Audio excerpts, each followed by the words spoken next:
I always forget to talk during my painting, so I've decided to do this one as a voiceover, and hopefully you'll enjoy that.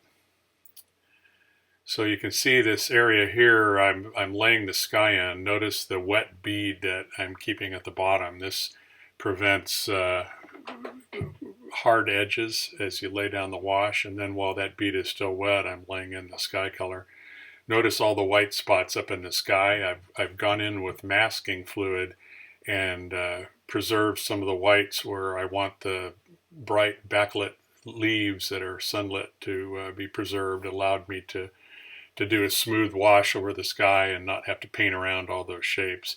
Also, I preserved some of the light areas on the bark of the tree for later that I can go back in and model. Notice while I'm laying in the wet sky there that I'm also adding darks to represent bushes and other things that will add interest in the background, but that I want to be soft.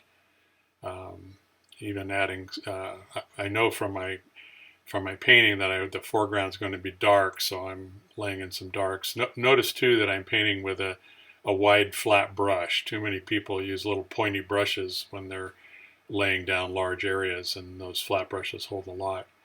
So I've painted the initial branches. The masking fluid is still in place. Now I'm coming in here with a small flat brush, painting in shadow side and adding some interest and some volume, modeling the branches.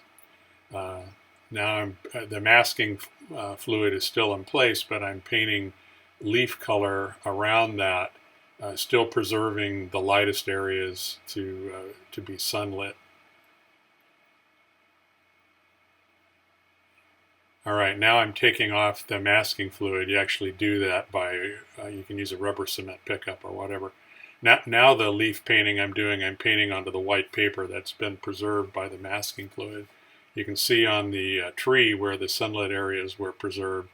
I'm going back in and modeling the edges and adding some texture across that.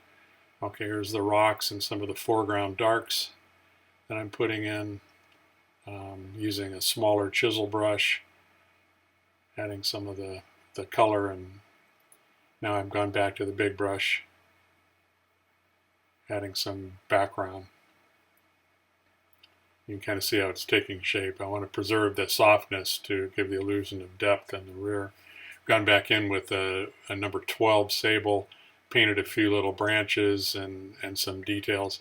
You don't need a brush any smaller than a 12, I don't feel, as long as you've got a brush that makes a good point. It holds more paint than the smaller brushes. Now notice I'm putting in a few individual leaf shapes.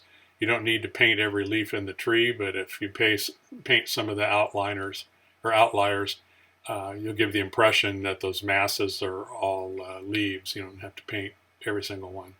So I've signed the painting off and I'm removing the tape, which is the part that's the most fun because it makes the painting look more finished. But then I've decided, after looking at it, that I need some things on the left. So these are some still shots of some of that painting that actually my video, I thought it was taking video. And here's the final painting with, you can see some of the detail I added on the left. All right, thank you.